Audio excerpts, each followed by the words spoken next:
Law of vector addition. जब मैंने आपको स्टार्टिंग में बताया था types of physical quantity, types of physical quantity में बताया था कि फिजिकल क्वांटिटी वेक्टर होती है, स्केलर होती है, टेंसर होती है। फिर उसमें वेक्टर के लिए बताया था कि वेक्टर क्वांटिटी वो क्वांटिटी होती है जिनका मैग्नीट्यूड भी होता है, जिनकी डायरेक्शन भी होती है और वेक्टर लॉज को फॉलो भी करती है, वेक्टर लॉज को फॉलो भी करती है। फिर मैंने कहा था कि वेक्टर लॉ क्या होते हैं ये हम लोग आगे पढ़ेंगे। अब उन्हीं में से वेक्टर लॉ आने यहाँ पर स्टार्ट हो रहे, ठीक है भाई। देखो फर्स्ट वेक्टर लॉ आता, क्या पढ़ रहे हैं, लॉ ऑफ वेक्टर एडिशन। पहले एडिशन पढ़ेंगे, फिर सब्सट्रैक्शन पढ़ेंगे और फिर हम लोग मल्टीप्लीकेशन पढ़ेंगे। वेक्टर्स का डिवाइडेशन होता नहीं, वेक्टर्स का डिवाइडेशन तो होता नहीं है, समझ रहे हो क्या, डिवाइडेशन होता नहीं है। तीनों प्रोसेस हम लोग पढ़ेंगे, क्या क्या, एडिशन, सब्सट्रैक्शन एंड मल्टीप्लीकेशन, ठीक है। उनमें से पहला क्या पढ़ रहे हैं हम लोग, law of vector addition. Law of vector addition के लिए तीन अलग अलग नियम हैं। फर्स्ट है ट्राइंगल लॉ, क्या है, triangle law of vector addition. दूसरे वाला है parallelogram law, parallelogram law of vector addition. और थर्ड है पॉलीगोनल लॉ, पॉलीगोनल लॉ। ये तीन यहां पर लॉ है। उनमें से फर्स्ट हम लोग स्टार्ट कर रहे हैं, क्या स्टार्ट कर रहे हैं भाई, triangle law of vector addition. Triangle law of vector addition हम लोग यहां पर स्टार्ट कर रहे हैं भाई। Triangle law of vector addition, देखो triangle law of vector addition समझने से पहले एक बार शॉर्ट में आप लोग पॉलीगोनल लॉ की फील ले लो थोड़ी सी। पॉलीगोनल लॉ की फील ले लोगे तो फिर उसमें ट्राइंगल लॉ में तो दूर दूर तक की कोई दिक्कत नहीं आएगी, समझ रहे हो। तो देखो पॉलीगोनल लॉ क्या होता है, इधर ध्यान दीजिएगा। ये जैसे ए वेक्टर है, ये क्या है भाई, ए वेक्टर है, ए वेक्टर, ये हो गया ए वेक्टर, ये हो गया, ये क्या हो गया, ए वेक्टर, ये क्या हो गया, बी वेक्टर, ये क्या हो गया, सी वेक्टर, ये क्या हो गया, डी वेक्टर, क्या हो गया भाई, डी वेक्टर। और ये वाला हो गया मान लिया ई वेक्टर। बताओ ये क्या है, ए वेक्टर, ये क्या है, बी वेक्टर, ये क्या है, सी वेक्टर, ये क्या है, और ये क्या है, ई वेक्टर। देखो पॉलीगोनल लॉ क्या है, ध्यान दीजिएगा। कहीं से भी स्टार्ट हो जाओ, किसी भी पॉइंट से, यहां से, यहां से, यहां से, कहीं पर भी स्टार्ट हो जाओ, सभी वेक्टर्स का सम करते जाओ, सभी के सभी वेक्टर्स का क्या करते जाओ, सम करते जाओ।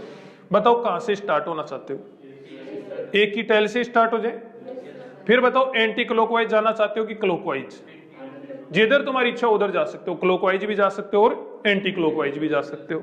मान लिया हम लोग यहां से स्टार्ट हुए, तो सबसे पहले क्या, इधर की ओर चल रहे हैं यूं, यहां से स्टार्ट हो गई यूं चल रहे, सबसे पहले क्या मिला, ए वेक्टर, ए वेक्टर मिला। हम लोग जा किधर की ओर रहे हैं, इधर की ओर, और वेक्टर की डायरेक्शन भी किधर की ओर है, इधर की ओर, तो इसका पॉजिटिव को लिखोगे इसको। फिर ये बी वेक्टर, बताओ हम लोग इधर की ओर ही जा रहे हैं कि नहीं जा रहे हैं, तो ये क्या हो गया बताओ, plus B vector, plus B vector. फिर देखो यहां से यूं आए, अब सी वेक्टर अब की बार उल्टा है कि नहीं, हम लोग कैसे जा रहे हैं, यूं, सी वेक्टर कैसे मिल रहा है, यूं, क्या लिखोगे बताओ, minus C vector, minus C vector. फिर यूं आए, क्या हो गया बताओ। बस इतना ध्यान रखना कि चलते चलते रास्ते में डायरेक्शन खुद की चेंज मत कर देना, बोले सर मैं यहां तक तो यूं आऊंगा फिर मैं यूं आऊंगा, ऐसे मत कर देना। बस इतना पूरा पूरा सर्कल बनाना है, पूरे सर्कल में रोटेट होना है। तो ये डी वेक्टर, फिर क्या मिला, ई वेक्टर, हम लोग कैसे आ रहे हैं, यूं, और ये ई वेक्टर ही बताओ यूं ही है कि नहीं है। वापस उसी पॉइंट पे पहुंच जाओ तो जीरो लिख दो, वापस उसी पॉइंट पे पहुंच जाओ तो आप लोग उसको क्या लिख दो, जीरो। समझ रहे हो क्या इस बात को, कोई डाउट हो तो बोलो। मान लिया मैं इस ई वेक्टर की डायरेक्शन को कर देता हूं चेंज, ई वेक्टर की डायरेक्शन को क्या करा जा रहा है भाई, चेंज। ये जो ई वेक्टर है ये यूं हो गया भाई, ई वेक्टर यूं हो गया। अब क्या हो जाएगा बताओ, ये क्या हो गया, ए वेक्टर, ये क्या हो गया, बी वेक्टर, ये क्या हो गया, C vector, minus C vector, ये क्या हो गया, प्लस डी वेक्टर, और ये ई वेक्टर देखो यूं आ रहे हैं हम, तो ये किसका हो जाएगा बताओ, यहां पर माइनस का। किसका हो जाएगा भाई, माइनस का ई वेक्टर हो जाएगा।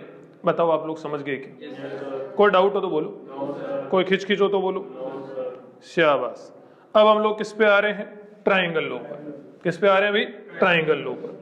देखो गौर करना, ये ट्राइंगल की पहली आर्म हुई, ये ट्राइंगल की फर्स्ट आर्म होगी भाई, ये ट्राइंगल की एक दूसरी आर्म होगी, उल्टी बना दी, मैं वैसे बनाना चाह रहा था।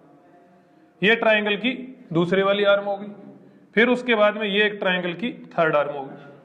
ये मान लिया ए वेक्टर है, ये क्या है ए वेक्टर, ये क्या है बी वेक्टर, ये क्या है सी वेक्टर। अब आप लोगों को ही बताना, बताओ यहाँ पर क्या एक्सप्रेशन बनेगा। ये ए वेक्टर हो गया, ये बी वेक्टर हो गया, ये सी वेक्टर हो गया। बताओ क्या होएगा, A vector plus B vector plus C vector equal to 0। कहीं से भी स्टार्ट हो जाओ, कहीं से भी स्टार्ट हो जाओ। ये क्या होएगा ए वेक्टर, ये बी वेक्टर, ये सी वेक्टर। इसको इधर से स्टार्ट होते तो क्या लिखते बताओ, इधर से यूं स्टार्ट होते तो इसको क्या लिखते बताओ, माइनस सी वेक्टर। फिर यूं स्टार्ट होते तो माइनस बी वेक्टर, फिर यूं आते तो minus C vector equal to 0। हाँ माइनस ए वेक्टर, ठीक है भाई। यूं आते तो ये सब माइनस के हो जाते।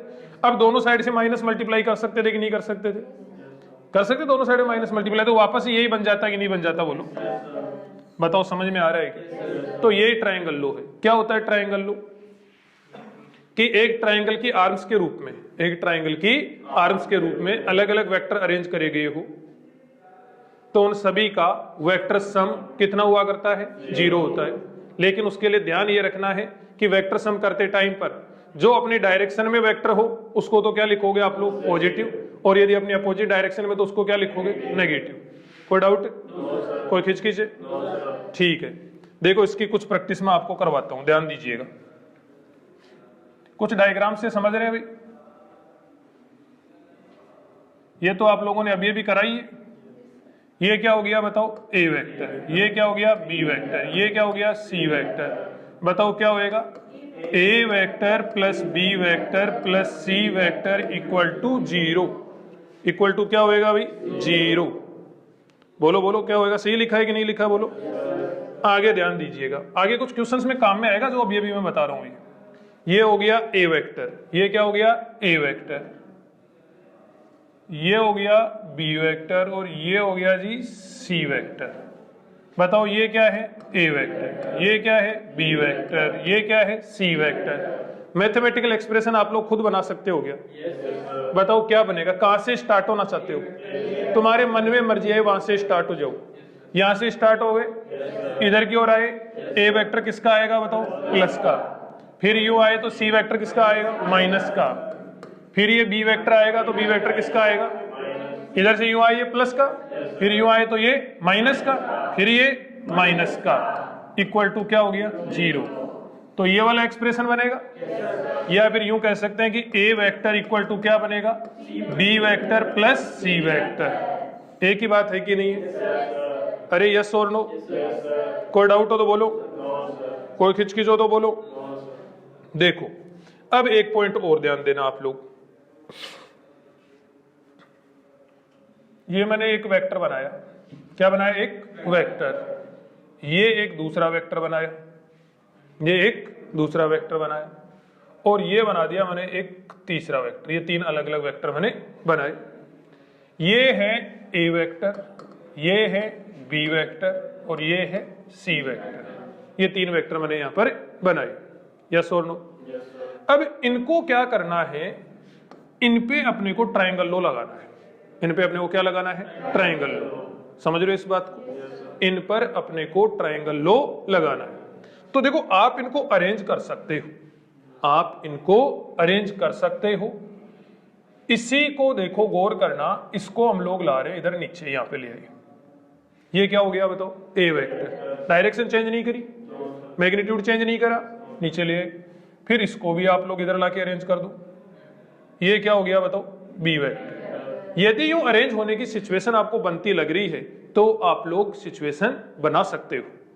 समझ रहे हो क्या इस बात को? यहाँ पे ए वेक्टर था, इसको उठा के मैं इधर ले आया। फिर बी वेक्टर था, इसको उठा के मैं इधर की ओर ले आया। फिर ये सी वेक्टर है, इसको बताओ लाया जा सकता है कि नहीं लाया जा सकता है? लाया जा सकता है। अरे समझ रहे हो क्या? तो ये वाला यूं बताओ, एक ट्रायंगल बन गया कि नहीं बन गया बताओ? ये क्या था? ए वेक्टर, ये क्या था? बी वेक्टर, ये क्या था? C vector. समझ रहे हो कि नहीं समझ रहे हो? शायद आप लोग समझ पाए होगे। समझ पाए हो? अरे पक्की बात है क्या? समझ पाए हो भैया आप लोग? देखो ये पहले कैसे था बताओ? ये क्या पंगा हुआ? ये पहले सारे के सारे अलग अलग थे भाई। पहले सारे के सारे क्या थे? अलग अलग थे। ये तो अलग था, ये वाला जो था वो अलग ही था, और ये वाला जो था वो अलग ही था। पहले तीनों वेक्टर क्या थे? अलग अलग थे। तीनों वेक्टर क्या थे भाई? पहले तीनों अलग अलग थे। फिर हमने क्या करा? तीनों को इस प्रकार से अरेंज कर दिया कि क्या बन गया? एक ट्राइंगल।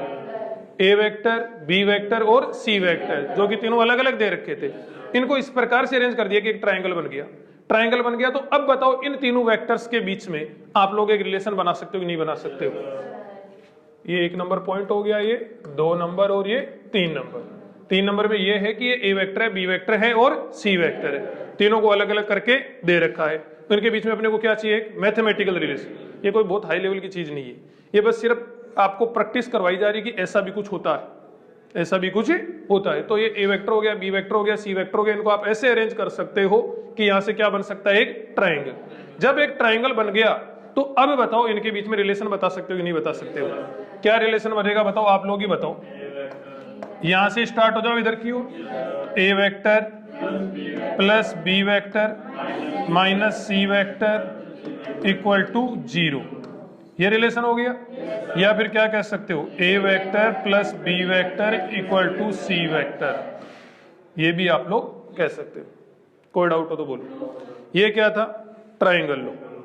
क्या था? ट्राइंगल लो। क्वेश्चन करेंगे तब समझ आएगा।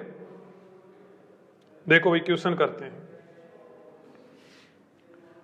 एग्जाम्पल है 3 forces.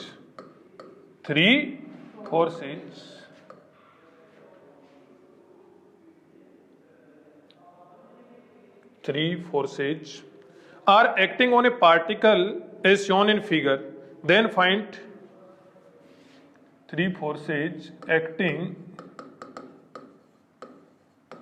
on the particle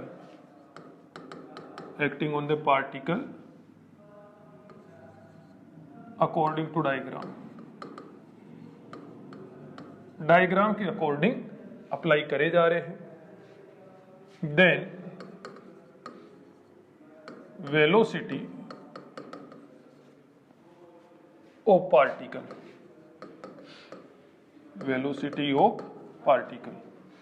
first option है इंक्रीज, सेकंड ऑप्शन है डिक्रीज, थर्ड ऑप्शन है कांस्टेंट एंड फोर्थ ऑप्शन है कांट से एनीथिंग। देखो यहां पर 3 फोर्स लग रहे हैं। ये क्या है?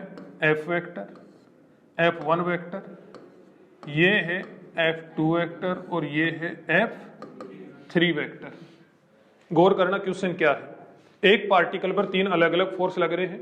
फर्स्ट क्या है? F1 वेक्टर, दूसरा F2 वेक्टर, तीसरा F3 वेक्टर, और उन तीनों फोर्सेज को इस प्रकार के एक ट्रायंगल से यहां पर रिप्रेजेंट करा गया है।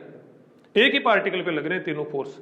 कहा जा रहा है उस पार्टिकल की वेलोसिटी जो है वो किस प्रकार से वेरी करेगी। उस पार्टिकल की जो वेलोसिटी है वो किस प्रकार से वेरी करेगी, वो अपने को बताना है। यस और नो? देखो ध्यान देना, समझिएगा क्या होएगा कि यहां पर पहले तो आप लोग इस बात को लेके शायद कंफ्यूज हो गए कि यार एक पार्टिकल पे 3 फोर्स यूं एक ट्रायंगल के रूप में कैसे लग सकते हैं, है ना? पार्टिकल पे फोर्स ट्रायंगल के रूप में कैसे लग सकते हैं? बहुत इजी।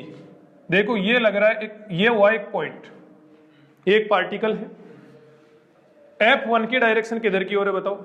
इधर की ओर। तो देखो ये मैंने F1 बना दिया, ये मैंने क्या बना दिया? F1। किस पे लग रहा है? इस पार्टिकल पे। F2 किधर की ओर लग रहा है बताओ? इधर की ओर। तो देखो ये मैंने क्या लगा दिया बताओ? F2। फिर देखो आगे ध्यान देना, F3 किधर की ओर है? इधर की ओर। तो ये मैंने लगा दिया क्या? F3। बताओ लग सकते हैं कि नहीं लग सकते? इस डायग्राम से ऐसा लग रहा था कि यार एक ही पार्टिकल वैसे कैसे लग रहे हैं, कुछ समझ में नहीं आ रहा। लेकिन इनको जब F1 वैसा का वैसा बनाया, क्या मैंने मैग्नीट्यूड चेंज करा? क्या मैंने डायरेक्शन चेंज करी? F2 के लिए कुछ चेंज करा? F3 के लिए कुछ चेंज करा? बिल्कुल नहीं करा। इसका मतलब ये तीनों फोर्स इस पार्टिकल पे यूं लग रहे हैं। यस और नो? अब देखो यहां से यूं लग रहे हैं, ये तो हुई इसकी सिचुएशन, फिजिकल सिचुएशन की पार्टिकल पे यूं वर्क करेंगे। अब एक बात बताओ, इधर से मैथमेटिकल बताना इस डायग्राम से, इससे नहीं, इससे कुछ अंदाजा नहीं लगा पाओगे, इससे लगा सकते हो। देखो क्या करोगे, कहां से स्टार्ट होना चाहते हो, यहां से स्टार्ट हो ले, क्या हो जाएगा? F1 plus F2 vector plus F3 vector equal to 0। तीनों का नेट देखो, तीनों को ऐड करा गया है तीनों को क्या करा गया है? ऐड करा गया है। तीनों का एडिशन कितना आया बताओ? 0। तीनों का एडिशन कितना आया? 0। F1 vector plus F2 vector plus F3 vector, तीनों का एडिशन 0 आया है।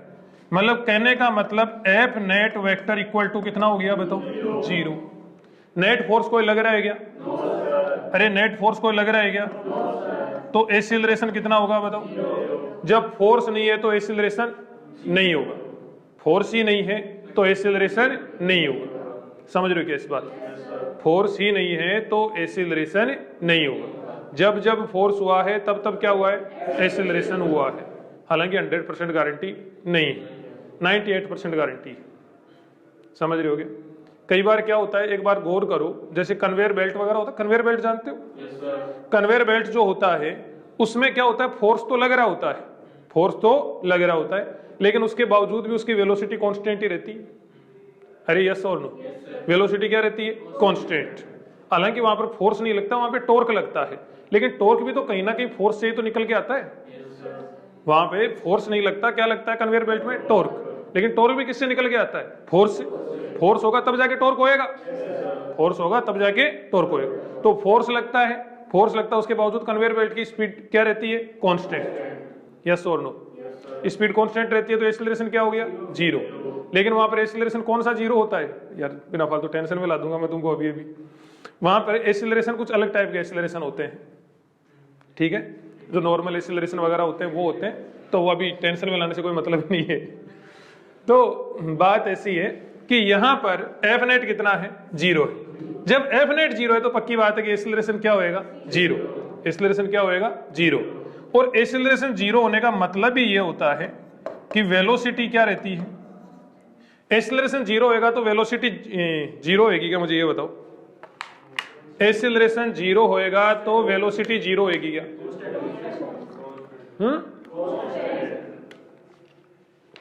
बिल्कुल सही बात है। वेलोसिटी क्या रहेगी? कांस्टेंट। देखो कई बच्चे ये सोचते हैं, मैंने कई बच्चों को देखा है सर, कि फोर्स 0 है तो बोले वेलोसिटी भी 0 होएगी, फोर्स 0 है तो वेलोसिटी भी 0 होएगी। कई बच्चों को सोचते हुए देखा है मैंने। दरअसल फोर्स 0 होने पर वेलोसिटी के 0 होने की कोई गारंटी नहीं है। फोर्स 0 होएगा तो एक्सीलरेशन 0 होएगा, एक्सीलरेशन 0 होएगा तो वेलोसिटी क्या होएगी? कांस्टेंट। अब वो कांस्टेंट कितने पर भी कांस्टेंट रह सकती है। हो सकता है 0 मीटर पर सेकंड पे ही कांस्टेंट रहेगी, हो सकता है 2 मीटर पर सेकंड पर ही कांस्टेंट रहेगी, हो सकता है 50 मीटर पर सेकंड पे ही कांस्टेंट रहेगी, हो सकता है -200 मीटर पर सेकंड पे कांस्टेंट रहेगी। कितने पर भी रहे? 0 पर भी रह सकती है। फोर्स 0 होता है तो एक्सीलरेशन 0, और एक्सीलरेशन 0 तो वेलोसिटी क्या? कांस्टेंट। अब वो कांस्टेंट कितने पर रह सकती है? मन में मर्जी है उस डेटा पर कांस्टेंट रह सकती है, बस चेंज नहीं होगा। यस और no?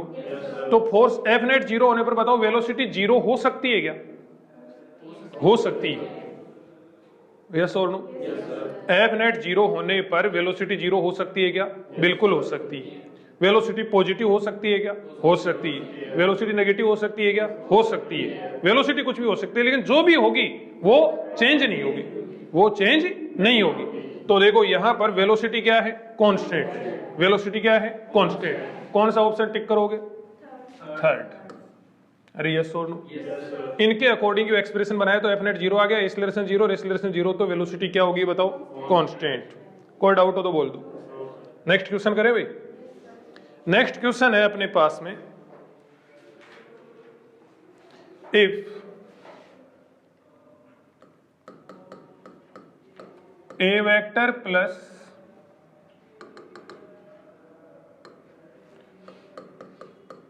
A vector plus B vector plus C vector equal to 0 and A equal to B equal to C, then find angle between vectors. इन वेक्टर्स के बीच में क्या बताना है अपने को? एंगल बताना है। यस और नो? ये क्वेश्चन हम लोगों ने करा तो है, पहले कर चुके हैं, लेकिन लैंग्वेज ये वाली नहीं दे रखी थी वहां पर। देखो गौर करना, A vector plus B vector plus C vector equal to क्या है? 0।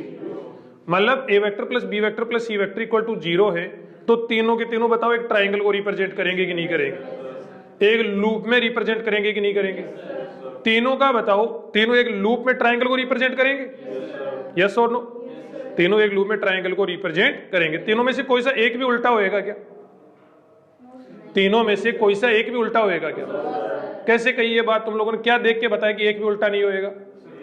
वहां पर कोई भी माइनस का नहीं है, वहां पर कोई भी माइनस का नहीं है, इसका मतलब एक भी उल्टा नहीं होएगा। तीनों किसको रिप्रेजेंट करेंगे? ट्राइंगल को। तीनों किसको रिप्रेजेंट करेंगे? ट्राइंगल को। चाहे तो यूं बनाओ और चाहे तो यूं बनाओ, लेकिन उल्टा नहीं बनाना कोई सा भी। समझे क्या इस बात को? फिर आगे क्या कहा जा रहा है? तीनों का मैग्नीट्यूड भी क्या है? सेम है। चलो जी बनाते हैं, देखो ध्यान देना। ये एक वेक्टर हुआ, ये दूसरे वाला वेक्टर हुआ, और ये वाला तीसरे वाला वेक्टर हुआ। भाई ये 3 वेक्टर हो गए। ये वाला तो क्या हुआ बताओ? A vector. ये वाला बी वेक्टर, ये वाला सी वेक्टर। बताओ फर्स्ट कंडीशन सेटिस्फाई हो रही है क्या? A vector plus B vector plus C vector, first condition satisfy हो रही है। जब फर्स्ट कंडीशन सेटिस्फाई हो रही है, कहने मतलब यहां से कह सकते हैं कि A vector plus B vector plus C vector equal to 0। Clear? Second condition satisfy करो, तीनों का मैग्नीट्यूड क्या है बताओ? सेम। तीनों का मैग्नीट्यूड सेम है। तीनों का मैग्नीट्यूड सेम है तो बताओ ये एंगल 60, ये एंगल 60 और ये वाला एंगल 60 डिग्री। ठीक है? अब देखो angle between A vector and B vector. देखो ए वेक्टर और बी वेक्टर के बीच में एंगल देखो, ये तो क्या है? ए वेक्टर, ये क्या है? B vector. ये एंगल किन के बीच में दे रखा है? टेल और हेड के बीच में। टेल और हेड के बीच वाले एंगल को एंगल बोल सकते हैं क्या? इसके लिए इसको क्या बढ़ाना पड़ेगा? आगे की ओर। अरे समझ रहे हो क्या? इसको क्या बढ़ाना पड़ेगा? कैसे बढ़ाना पड़ेगा भाई? आगे की ओर बढ़ाना पड़ेगा।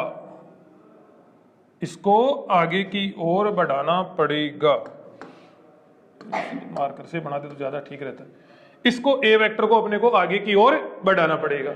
अब देखो इसका हेड और इसका हेड आपस में टच हो गए कि नहीं हो गए? तो हेड हेड के बीच के एंगल को एंगल बोल सकते हैं क्या? हेड हेड देखो गौर कर लेना, टेल टेल है। हाँ, फिर ये क्या था? इसका हेड, ये क्या था? इसका टेल। हेड और टेल के बीच में एंगल कितना था? 60। तो इसको एंगल को एंगल नहीं बोल सकते। इसके लिए क्या करना पड़ेगा? किसी एक वेक्टर को अपने को क्या करना पड़ेगा? शिफ्ट करना पड़ेगा। तो इसको क्या कर दिया हमने? शिफ्ट कर दिया। यूं शिफ्ट कर दिया तो बताओ अब दोनों की टेल टेल आपस में मैच खा गई क्या? इसको आगे बढ़ा दिया हम लोगों ने, टेल टेल मैच खा गई। तो टेल टेल के बीच के एंगल को हम लोग क्या बोल सकते हैं? एंगल बोल सकते हैं। तो बताओ थीटा कितना हो जाएगा?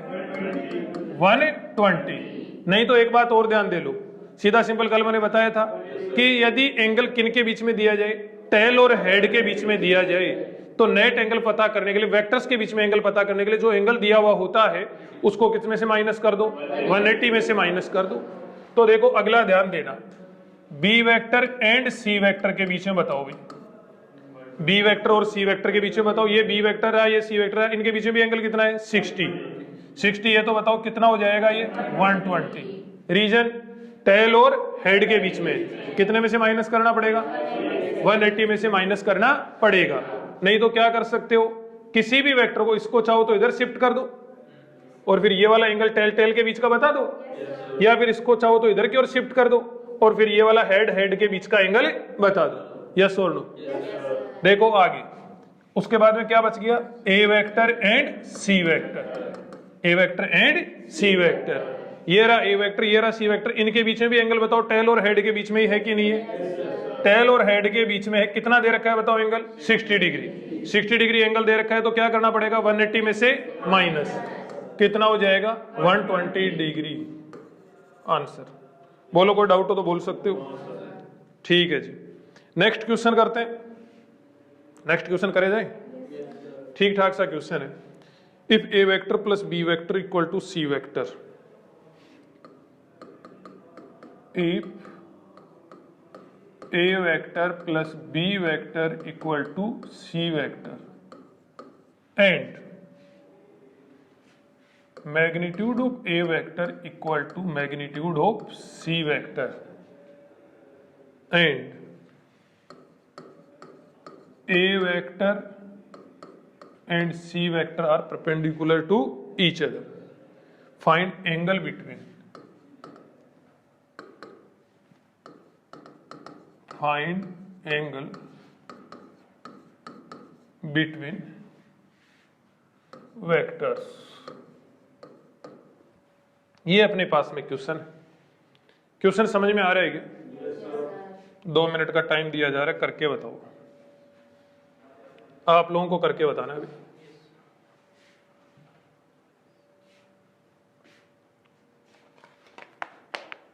कोशिश करो, गलत हो जाए बिल्कुल टेंशन नहीं लेनी।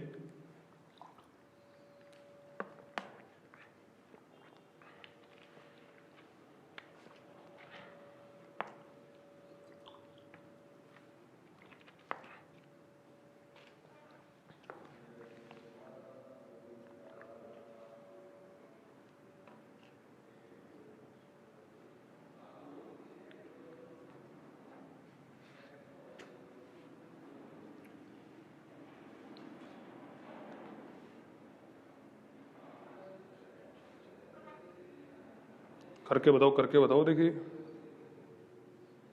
सभी से होना चाहिए भाई।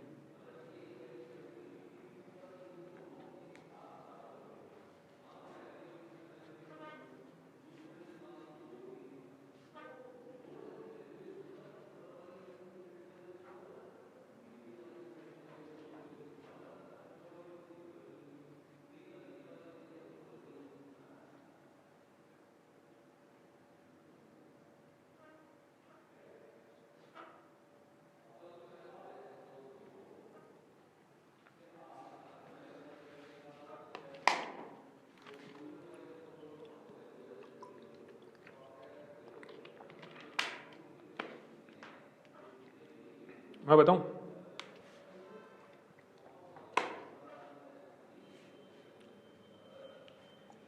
ए एंड सी के बीच में 90, ए एंड ई के बीच में 142 और बी और सी के बीच में 45। देखते हैं 90, 142 और 45। सोच के देख है 135। चलो देखते हैं। देखो भाई ध्यान दो, समझो, गौर करना। ए वेक्टर और सी वेक्टर जो है एक दूसरे के क्या है बताओ, परपेंडिकुलर। तो पहले तो ये वाली कंडीशन सेटिस्फाई करो। एक नंबर तो ये करो कि ए और सी वेक्टर क्या बनाने हैं, परपेंडिकुलर बनाने हैं। और दूसरा ये पॉइंट ध्यान दो कि जो दोनों के दोनों है उनका मैग्नीट्यूड क्या है, इक्वल है, सेम है।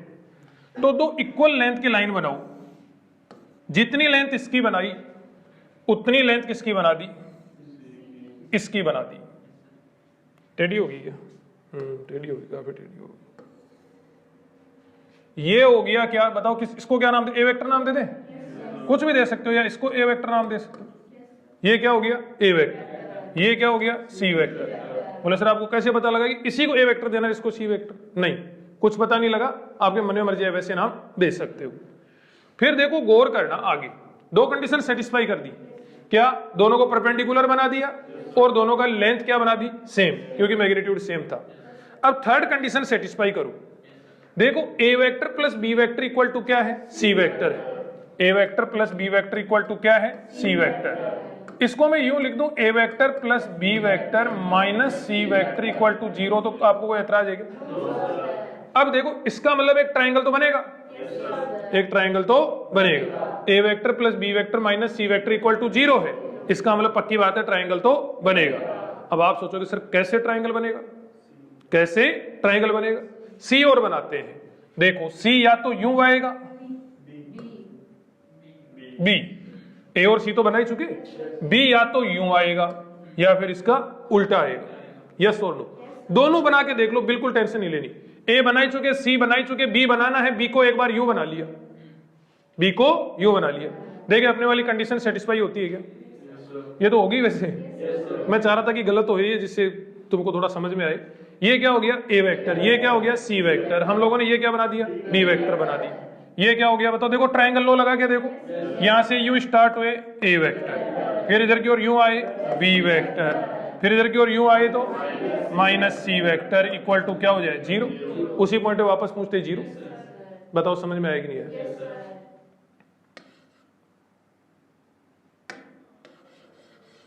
तो यहां पर इसके अकॉर्डिंग ये condition A vector plus B vector minus C vector equal to क्या है? जीरो। इस कंडीशन को यहां पे सेटिस्फाई करवाओगे तो ये वाला डायग्राम यहां पर बन जाएगा। दो ही चीजें हैं, देखो इसमें थोड़ी सी कंफ्यूजन आपको यूं हो सकती है, A vector plus A vector और सी वेक्टर को परपेंडिकुलर आप लोग बनाई दोगे, नॉर्मल चीज है, फिर दोनों का मैग्नीट्यूड सेम बनाई दोगे, नॉर्मल चीज है, कोई दिक्कत नहीं है। दो पॉइंट। अब तीसरा पॉइंट ये आता है कि चलो ये एक्सप्रेशन बन तो गया, लेकिन अब जो बी बच गया उसको मैं इधर की ओर बनाऊं कि इधर की ओर बनाऊं, यही तो दिक्कत आती है।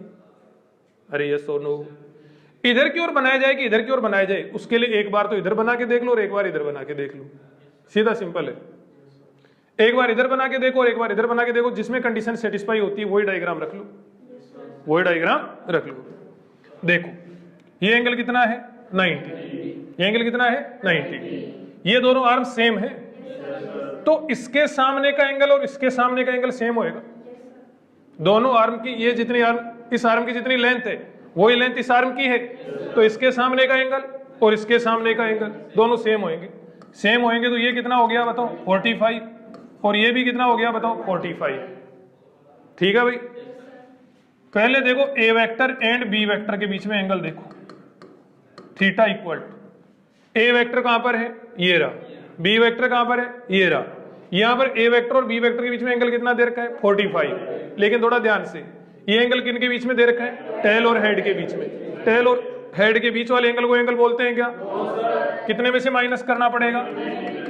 180 में से माइनस करना पड़ेगा, तो 135 डिग्री। बी वेक्टर और सी वेक्टर के बीच में देखो, देख ये कौन सा है? B vector. ये कौन सा है? C vector. बी वेक्टर और सी वेक्टर के बीच में एंगल कितना है? 45। किसके बीच में है? हेड और हेड के बीच में है। हेड हेड के बीच वाले एंगल को बताओ आप लोग, एंगल बोल सकते हो क्या? बिल्कुल बोल सकते हो। A vector and C vector. A vector और सी वेक्टर के बीच में एंगल कितना है? 90। 90 है। बताओ किन के बीच में? टेल टेल या हेड हेड? टेल टेल के बीच के एंगल को एंगल बोल सकते हो क्या? बोल सकते हैं। तो ये वाला थीटा इक्वल टू कितना हो गया बताओ? 90 डिग्री। कोई डाउट हो तो बोल। ये इसके आंसर आ गए भाई। ठीक है भाई, आगे बढ़े भाई, आगे बढ़ते हैं।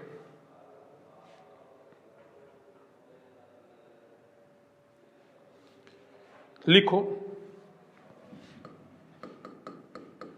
If P vector plus Q vector equal to R vector and magnitude O P Q and R are 3, 4, 5. Find angle between vectors. Angle between vectors. ये क्वेश्चन आपके सामने, अब की बार का क्वेश्चन तो कर दोगे कि नहीं कर दोगे? अरे बताओ बताओ, कर दोगे? बताओ, करके बताओ। अब ये तो होना ही चाहिए।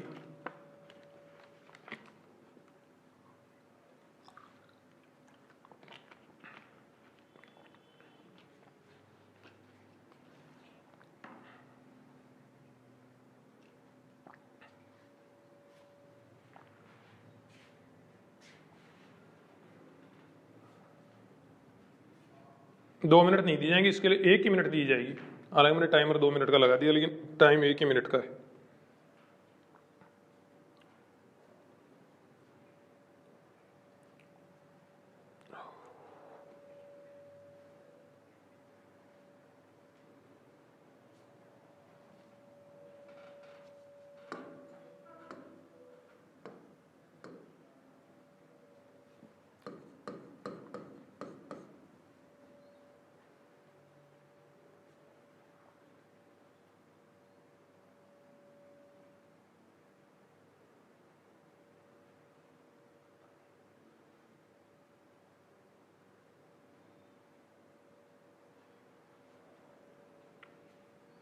मतलब टाइम चाहिए कुछ एक्स्ट्रा है? चलो चलो करके बताओ, कोई बात नहीं, एक्स्ट्रा टाइम भी दिया।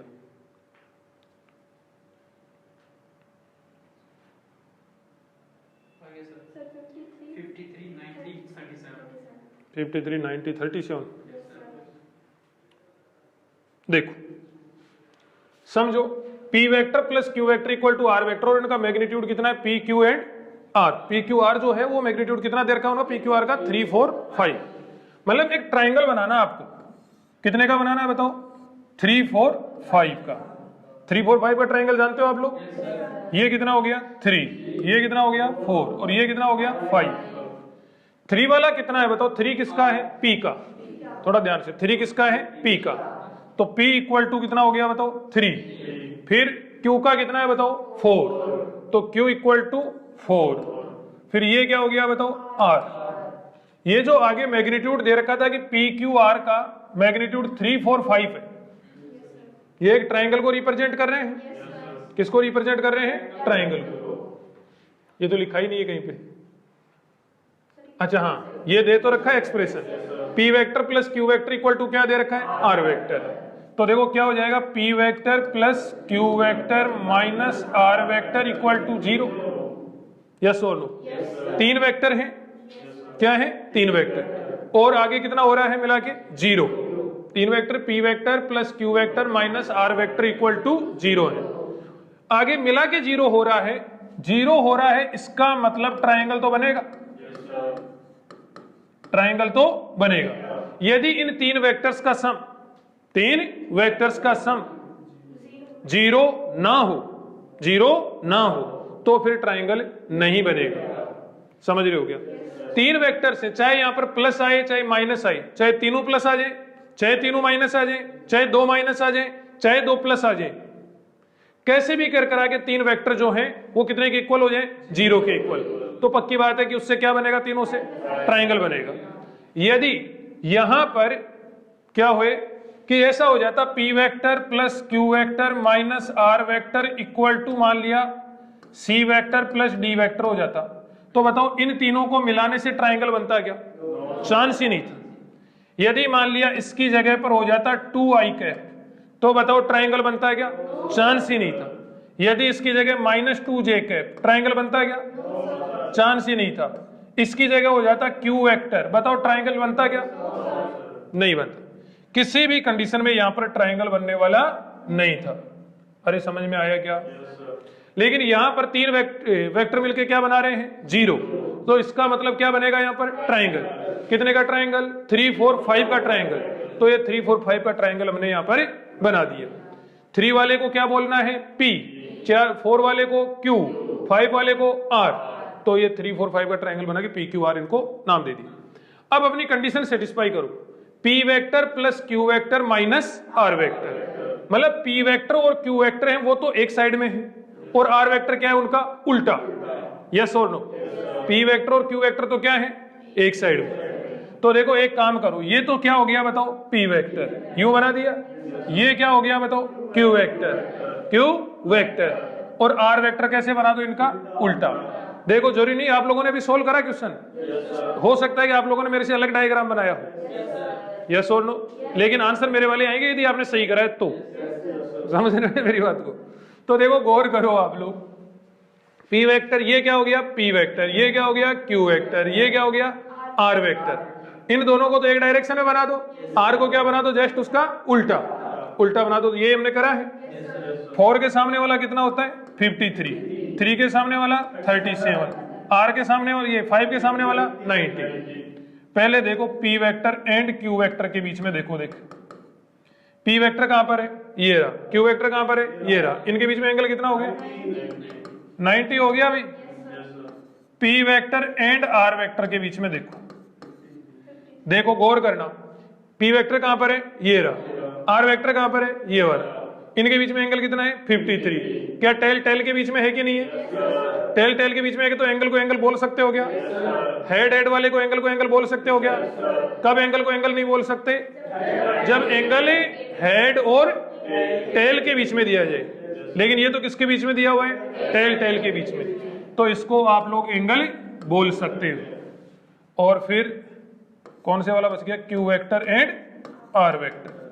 बताओ थीटा कितना होएगा, 37 डिग्री। कोई डाउट हो तो बोल दो। तो ये वाला यहां पर आंसर हो जाएगा। ठीक है भाई, लास्ट क्वेश्चन करते हैं आज की क्लास का।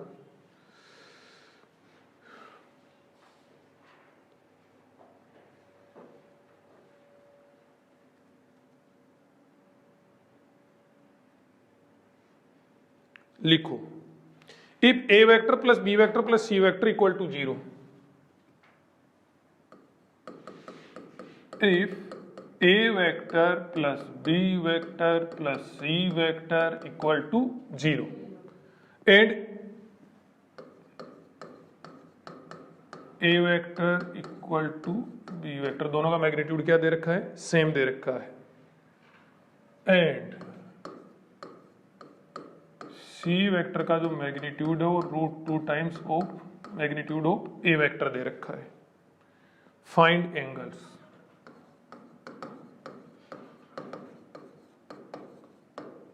एंगल्स आपसे पूछे जा रहे हैं। सिचुएशन समझ में आई क्या? ठीक है, तो फिर करके बताओ। लास्ट क्वेश्चन आज की क्लास का।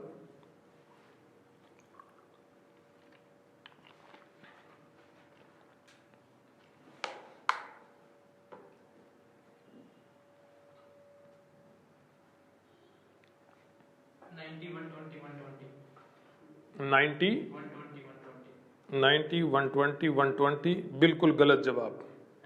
हाँ, 90 120 120 कैसे हो सकता है? 120 और 120 कितने हो गए सोच? 240 तो ये हो गए। अरे रुक तो सही तिलछट्टे।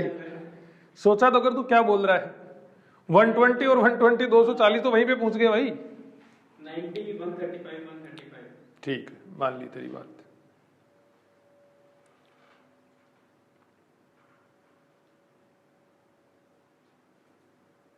करो देख, सभी बच्चे करो।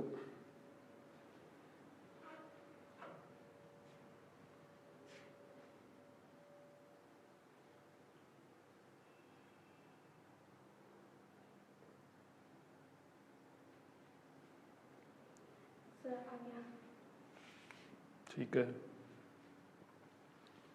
नहीं बेटा, देखो एक बात ध्यान दो। पहले तो एक बेसिक सा पॉइंट ध्यान देना। यदि ये ए है, कितना है, ए, और ये भी एक आर में बना लेते हैं, एरो क्या बनाना है इसमें, ए है और ये भी मान लिया ए है, तो ये वाला कितना होएगा, कितना होएगा बताओ? कॉमन सेंस की बात। ए है तो ये √2a होएगा। क्लियर है? अब देखो अपने पॉइंट पे आओ। A vector plus B vector plus C vector equal to कितना है, 0। मतलब तीनों एक लूप में है। तीनों क्या है, एक लूप में है। या तो यूं बनाओ या फिर यूं बनाओ। लेकिन ध्यान देने की बात यह है कि ए और बी दोनों का मैग्नीट्यूड क्या है, सेम है। ए और बी दोनों का मैग्नीट्यूड सेम है। और दूसरी बात, जो सी है, जो थर्ड वाला, ए और बी के अलावा जो तीसरे वाला है, उसका मैग्नीट्यूड कितना है, √2a। गौर करना आप लोग, ए और बी का मैग्नीट्यूड सेम है। मतलब यूं मानो जैसे इसका राधेश्याम है तो इसका भी क्या है, राधेश्याम है। दोनों का मैग्नीट्यूड क्या है, सेम है। और यदि मान लिया इसका ए है, मान लिया मैग्नीट्यूड, तो इसका भी मैग्नीट्यूड कितना है, ए है। और जो थर्ड वाला है उसका कितना है बताओ, √2a। √2a, दोनों का मैग्नीट्यूड सेम है। ये मान लिया हो गया अपने पास में ए वेक्टर, ये मान लिया हो गया अपने पास में बी वेक्टर। इसका मैग्नीट्यूड कितना है, ए, इसका मैग्नीट्यूड कितना, ए। गौर करो, ए वेक्टर और बी वेक्टर का मैग्नीट्यूड क्या है, सेम है। सेम है तो इसका कितना मान लिया मैंने एक बार के लिए, ए। इसका भी कितना मान लिया, ए। दोनों का मैग्नीट्यूड सेम मान लिया। ये ए है तो थर्ड वाला कितना हो जाएगा, √2a। थर्ड वाले का बताओ √2a दे रहा है कि नहीं दे रहा है? ये थर्ड वाला वेक्टर क्या हो गया बताओ, सी वेक्टर। क्या हो गया बताओ, सी वेक्टर। समझ में आया क्या? ए वेक्टर हो गया, बी वेक्टर हो गया, दोनों का मैग्नीट्यूड कितना मान लिया, ए मान लिया। दोनों क्या मान लिया, ए मान लिया। ये दोनों ए हैं तो ये थर्ड वाला कितना हो जाएगा √2a, और थर्ड वाले का कितना दे रखा है बताओ √2a। यस और नो? अब आप लोग सोचेंगे सर हमको एग्जाम में से पता कैसे चलेगा, थोड़ा सा झिझक तो यहाँ पे आएगी। बिल्कुल वो झिझक दूर करने के लिए क्वेश्चन को क्लास में डिलीवर करा गया है, समझ रहे हो मेरी बात को? इसी के लिए क्लास में क्वेश्चन को डिलीवर करा गया है। यदि झिझक वाली सिचुएशन ना होती तो मैं क्लास में डिलीवर करता ही ना, समझ रहे हो क्या? तो देखो ये a हो गया, इसका मैग्नीट्यूड a, इसका मैग्नीट्यूड a, तो ये वाला कितना हो जाएगा √2a। ये a वेक्टर हो गया, ये b वेक्टर हो गया और ये c वेक्टर। अब ये दोनों देखो, ये भी इसका मैग्नीट्यूड भी a है, इसका भी a है, तो ये वाला एंगल कितना 45, ये वाला एंगल कितना 45। अब ये वाली कंडीशन सेटिस्फाई करो, कौन से वाली? a vector plus b vector plus c vector, a vector plus b vector plus c vector वाली। इसको मिटा दूं मैं एक बार, ठीक है जी, इसको ही मिटा दिया, वो तो समझ तो गए तुम लोग। ये 90 है, 45 और ये वाली कंडीशन हम लोग सेटिस्फाई कर रहे हैं। तीनों को या तो कैसे बनाओ यूं, या फिर तीनों को कैसे बनाओ यूं, कोई सा माइनस का नहीं, तीनों का जो वेक्टर सम है वो कितना आ रहा है 0। तो तीनों को या तो यूं बना दो या यूं बना दो, एक साइड बना दो, यूं बना दे, यूं बना दिया तो ये क्या हो गया यूं हो गया, तो ये कैसे हो गया यूं हो गया, समझे क्या? गौर करना यहाँ पर a vector and c vector के बीच में देखो, ये क्या है a वेक्टर, ये क्या है c वेक्टर, एंगल किनके बीच में दे रखा है हेड और टेल के बीच में। क्या इसको एंगल बोलोगे? क्या करना पड़ेगा इसको, समझ रहे हो इस बात को? b vector and c vector के बीच में देखो, b वेक्टर और c वेक्टर के बीच एंगल किनके बीच में दे रखा है टेल और हेड, क्या करना पड़ेगा? तो ये 135। फिर b वेक्टर और a वेक्टर के बीच में देखो, a vector and b vector के बीच में, ये टेल है और ये क्या है हेड है, तो कितना हो जाएगा 180। टेल और हेड के बीच का एंगल है, इस एंगल को एंगल हम लोग नहीं बोल सकते, तो 180 माइनस क्या कर देंगे 90, क्या आ जाएगा आंसर। बोलो भाई कोई डाउट हो तो बोलो, ठीक है? आज के लिए इतना ही, बहुत बहुत धन्यवाद।